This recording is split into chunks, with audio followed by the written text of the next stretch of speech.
Hi, so you feel called to do spiritual service work. What is your mission on earth? Are you having difficulties in remembering? Don't blame yourself for falling asleep. Keep smiling, as most of us have had or are having the same difficulties. Upon arrival on the earth plane, our instructions were to completely fall asleep, just like the mass population. Any soul that has reached some level of attainment in the spiritual initiation process, no matter what degree of attainment that is, has to retrace their steps in each and every subsequent incarnation. There is no recognition of prior learning in the spiritual initiation process. Every time we incarnate, we agree to totally forget our true identity and everything we know. Now, given the state of play in our little planet here, of course, this is really not so difficult. Every institution in our culture supports this memory loss, and it became easier as the years went on. Any slips on our part most likely occurred during our childhood and were easily dismissed as the result of an overactive imagination. What our parents were unable to suppress, the education and medical system made short work of, as this is kind of their speciality. All of this actually served us, as severe dysfunctionality must be achieved so that we may fully understand the problems here which need to be spiritualized. Once we have completely fallen asleep and become totally dysfunctional, we then proceed to the next phase, which involves waking up to our true selves and forgetting everything we learned up until this point in our life so that we can remember what we actually knew before we got here. We must now discard our false identities that we just spent a lifetime laboriously creating. We have to disengage ourselves from both our false identity and disassociate from a declining civilization. After falling asleep profoundly, we must now wake up equally profoundly. Now it is the time to forget that which has been learned in preference to that which is deeply known. Only then begins the process of active participation in the creating of a new human destiny. Some of you are probably wondering why such a torturous route was chosen. Now keep in mind that this planet, on the most part, is no model for spiritual illumination, and that which passes for sanity here sends chills down the spine of the remainder of the universe. The need to absorb the dysfunctionality of this planet is in order to legitimately disarm its patterns. In accordance with universal law, we earned the right to disarm the fear-based patterns of any system only by first fully and completely living them. Any other method would constitute an invasion and a violation of free will. In any free will system, you may only alter the course of an evolving life wave by first earning the right to do so by assimilating the culture. No one is permitted to enter a free will system and disarm its dysfunctional patterns without first having lived them, regardless of who you are, who you've been, or what level you have reached in the enlightenment process. That is simply in compliance with universal law. Although the universal consciousness is constantly receiving requests like, "Just get me out of here," you have to be reminded that this is not what you signed up for. Getting out of here is not the point. Getting more light into here is the point. We are encoded to awaken at the right time. That means we are designed to activate at a designated moment in order to accommodate more light and more love than the current human model here is prepared to normally entertain. Now I want to talk a little about one of the major pitfalls on the path of spiritual initiation, which is the Messiah complex. And that is a really big pitfall that a lot of people fall into. The burden of spiritual significance and importance, commonly called the Messiah complex, is a trap that many get caught in to some degree or another. The problem with spiritual significance is that it's a byproduct of spiritual ambition. Acts of spiritual ambition are, by their very nature, devoid of spirit. They will only result in separating us from spirit, and therefore our real spiritual work of bringing more light and more love here into this system. This is not to say that we don't do anything of any spiritual consequence during our lives. Of course we do. It is actually our job to create a spiritual impact. Otherwise, we may as well have stayed home. However, becoming entangled in the importance of our acts will lead us into an identity that is less than who we really are. One full of a sense of egoic superiority and self-importance, which will inevitably disconnect you from your creative source. The reason so many succumb to the burden of spiritual pride is because after their awakening, they do not rebuild a new self-esteem foundation which is based upon sound universal principles, and most do not understand the importance of achieving and then maintaining psychological clarity. Now, our training here at the Cosmosis Mentoring Centre deals extensively with all of this. So what is our primary directive? Our primary directive is very simple: to embody the spirit we serve as free agents of creative source. If we allow ourselves to become sidetracked by our spiritual significance and lose ourselves in the grandeur of who we think we are, then we will simultaneously lose track of our real significance and fall short of our spiritual objectives. Remember that we are here to become a living expression of spirit. No amount of justifying our vain illusionary pastimes is an acceptable substitute for becoming who you really are in an authentic way. And there is zero tolerance for denial and avoidance. You must love the truth. Complete authenticity as a spirit in form is the minimum requirement necessary to band us all together so as to reorient the consciousness of our beloved earth towards a new future of harmony, love and wisdom. You cannot be a master just by thinking about it, or by wearing fancy robes, or inflating your egoic sense of self-importance. You have to behave like a master to be a master. You must walk the talk of mastery and engage in the culture of love in every aspect of your living. Now, I also want to mention the importance of discernment. At this time of transition, let us be very careful about who and what we are following. And in fact, if we are following anything or anyone at all, that is the first indication that we are way off track. For those of you who are still the students of gurus, it is recommended that you stop it now. This is no longer the time of great spiritual teachers. It is now rather the time of great spirits. The shift from spiritual devotees giving up their power to self-proclaimed gurus may cause a temporary unemployment situation in India and elsewhere, but don't be alarmed, as Upstairs has a retraining and rehabilitation program underway for them to teach them how to actually be of some use in the process of training masters. Suffer from no illusions. We are in the process of transmuting this planet from being fear-based into being love-based. Transmutation is all about the raising and refining of the vibrational content of the consciousness here. Now, this world had to go through thousands of years of refining before it was in a position to transmute. That cycle of refining is now complete, and the transmutative cycle is now well underway. Once the transmutation process has successfully raised the vibration of consciousness here, then a major transformation will occur in the consciousness, awareness and perception of all the life forms on this planet. This will in turn trigger a massive reorientation of the conscious priorities of human beings collectively.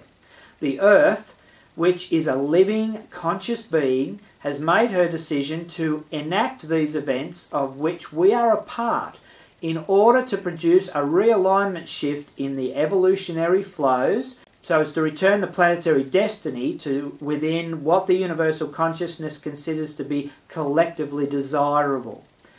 All planetary life is being prepared for this event through the transmutational process via the mechanism of the violet flame.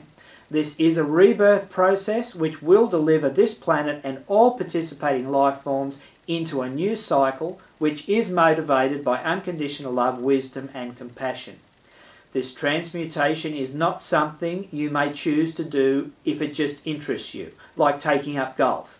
It is something that is happening and something that you choose to do before you get here. Otherwise, you wouldn't be here while it was happening.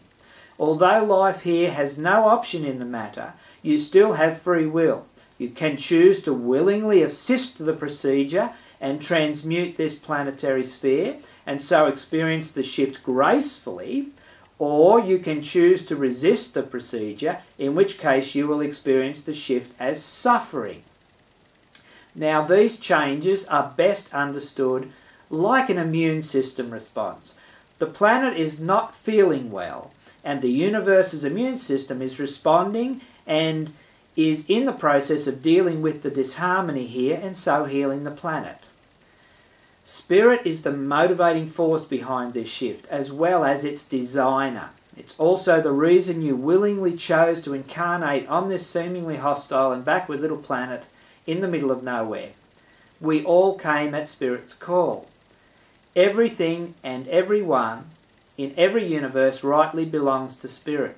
Spirit is the power that breathes life into all created form. Spirit is life's true identity, as well as its long-awaited beloved. Spirit is the source. It is love. It is all. Love is all is love, beyond all is love, and loving all is the beyond. And although Spirit has always resided here, it has now chosen to lift the veils that have kept its presence on the earth plane from being fully known and understood. It is out of the benevolent love of Spirit that this healing is occurring, and you are able to play your part in the process if you but choose. If you feel the call to be involved, then you are being summoned to participate in this transfiguration of our beloved sphere into the glorified embodiment of Spirit which it is destined to be. Now, this whole process is under the direction of Spirit intelligence. It is important to note that the universe's idea of what constitutes intelligence and the average human's idea of intelligence are very, very different.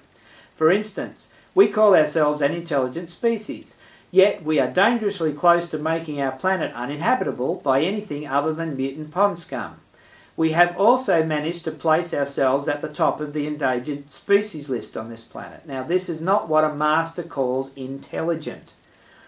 Neither is it intelligent or clever to ingest poisonous carcinogenic substances like drugs and alcohol and call it pleasure. And that's just to name a few glaring inconsistencies.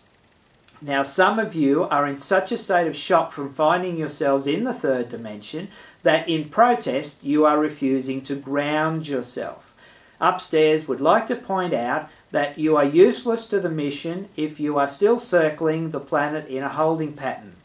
Upstairs would also like to point out that it was your choice to sign up for this mission, not theirs. No one did it to you. From your frantic communications, upstairs understand that you are a little nervous about catching whatever it is they seem to have on this planet. Although upstairs understands your anxiety, they would prefer to discuss any issues after you have made your successful landing. Technically, Spirit intelligence cannot interfere with your free will. However, Spirit can reassign you if you refuse to follow through with your service commitment here. Or you may be transferred, if you so wish, to another dysfunctional planet. Unfortunately, most of the positions they have open right now actually make this place look pretty good. It is also important to note that the work here is happening on the ground, not in your head. There are cellular transmutations that are necessary to accommodate your evolutionary leap into light. But since the process is physical, it has some interesting symptoms that you might as well get acquainted with. Now, I'm just speaking from my own experience here, as one who is perhaps a couple of steps ahead of you in this process.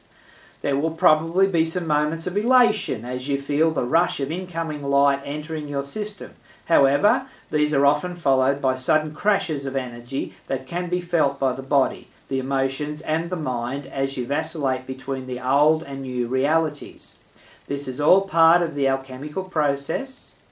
It's only a simple case of your ego's residual fear-based process in creating disharmony. Just transmute that as you go. As the transmutative process kicks into full gear, the accompanying physical symptoms will differ from person to person, but any combination of aches and pains is possible, including the discomforts of slight nervous disorders, and fatigue may set in. Be kind to yourself. Clear the fear-based ego, eat healthy, drink lots of pure water, and get regular exercise.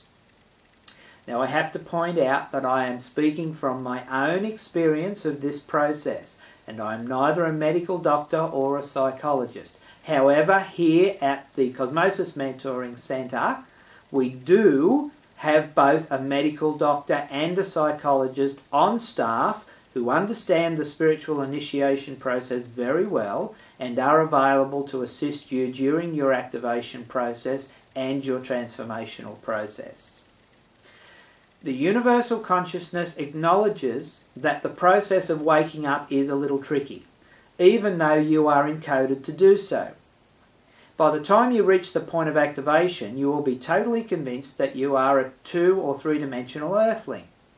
Fear, in any of its many forms, will probably have managed to topple you in one way or another.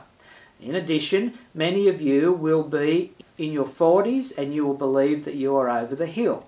This means that you've had many medals, awards, trophies, successes and degrees bestowed upon you, depending on the level of slavery that you bought into, plus all the power, position and credit cards that were held out like carrots to further buy you off. So you are going to have a few things to sort out. We can help you with that. The universal consciousness has not left the process of reawakening solely in your hands. Upstairs has sent in teams to facilitate your awakening and help you to snap out of your unconsciousness in a really graceful way. You will be able to identify these ones by an immediate recognition and familiarity. No matter how rational you believe yourself to be, you will find yourself strangely interested in the understanding that these teams are sharing without quite knowing why. Those who are truly leading this transfiguration process are distinguishable from 3-dimensional earth-based organisations in that they do not lie, they're not cowardly, and they do not want followers. They will not allow you to use them to replace worn-out, fear-based, disempowering dogmatic belief systems. They will insist on your sovereignty. They will refuse to be outside authorities. And they will not allow you to dump your responsibility or power at their feet. Now here at the Cosmosis Mentoring Centre, our purpose is clear and very simple. We are here to assist you into your full presence so you can then aid in co-creating a new reality for the earth with your peers. We are experts in the transmutative process and use other dimensional technologies to break through dysfunctional patterning. Our primary goal is to assist you to successfully spiritually activate with as little fuss as possible. Come out of your hiding and be proud to become the glowing spirit in human form that you truly are. We bless you for all your courage and your commitment, and we honour you for getting to this point in your awakening. You are not alone in this. We look forward to meeting you soon at one of our Cosmosis mentoring events. Check out the website and welcome home.